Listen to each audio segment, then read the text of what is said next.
RRR తర్వాత junior NTR ఎంతో prestigious గా తీస్తున్న మూవీ దేవరా ఆచార్య ఫ్లాప్ తో కసి మీద ఉన్న దర్శకుడు కొరటాల శివ ఈ మూవీ కోసం పవర్ఫుల్ స్టోరీ రెడీ చేశారు. జెట్ స్పీడ్ తో షూటింగ్ జరుపుకుంటున్న ఈ పాన్ ఇండియా మూవీపై దేశవ్యాప్తంగా భారీ అంచనాలున్నాయి. ఇప్పటికే విడుదలైన యంగ్ టైగర్ లుక్ కు విపరీతమైన క్రేజీ ఏర్పడగా గ్లిమ్స్ సోషల్ మీడియాలో సెన్సేషన్ క్రియేట్ చేసింది. ఈ మూవీకి సంబంధించిన అప్డేట్స్ రోజు రోజుకు మూవీపై హైప్ ని ఓ రేంజ్ లో పెంచేస్తుండగా దేవరా క్లైమాక్స్ కోసం వచ్చిన ఓ లేటెస్ట్ అప్డేట్ ఫ్యాన్స్ కు ఇప్పటి నుంచే గూస్ బంప్స్ తెప్పిస్తోంది. 2 భాగాలుగా తెరకెక్కుతున్న ఈ మూవీ మొదటి పార్ట్ ను ఏప్రిల్ 5న రిలీజ్ చేసేందుకు ప్లాన్ చేస్తున్నారు. ఈ చిత్ర యూనిట్ క్లైమాక్స్ షూట్ కి సన్నాహాలు చేసుకుంటోంది. ఇప్పుడు క్లైమాక్స్ ఎపిసోడ్ కు సంబంధించిన ఓ ఇంట్రెస్టింగ్ న్యూస్ బయటకొచ్చింది. ₹1 కోటి భారీ స్విమ్మింగ్ పూల్ సెట్ లో దేవరా క్లైమాక్స్ యాక్షన్ సన్నివేశాలను చిత్రీకరిస్తారట.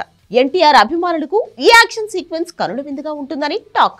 అంతేకాదు ఈ భారీ బడ్జెట్ చిత్రంలోని యాక్షన్ సీక్వెన్స్ కోసం దేవరా మేకర్స్ ప్రపంచంలోనే అత్యంత ఖరీదైన కెమెరా వాడుతున్నట్లు తెలుస్తోంది. దీంతో ఈ మూవీ క్లైమాక్స్ లో యంగ్ టైగర్ యాక్షన్ ఎపిసోడ్ పంజాబ్ విసరబోతున్నాడంటూ ఫ్యాన్స్ పండగ చేసుకుంటున్నారు.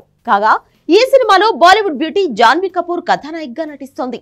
ఈ సినిమా కోసం లెంగ్తీ షెడ్యూల్స్ ప్లాన్ చేస్తున్నాడు కొరటాల. జూనియర్ ఈ మూవీలో డ్యూయల్ రోల్ చేస్తున్నట్లు లీక్స్ అందుతున్నాయి. జూనియర్ అదుర్స్, ఆంధ్రవాలా, నాలుడు చిత్రాల్లో డ్యూయల్ రోల్లో నటించాడు.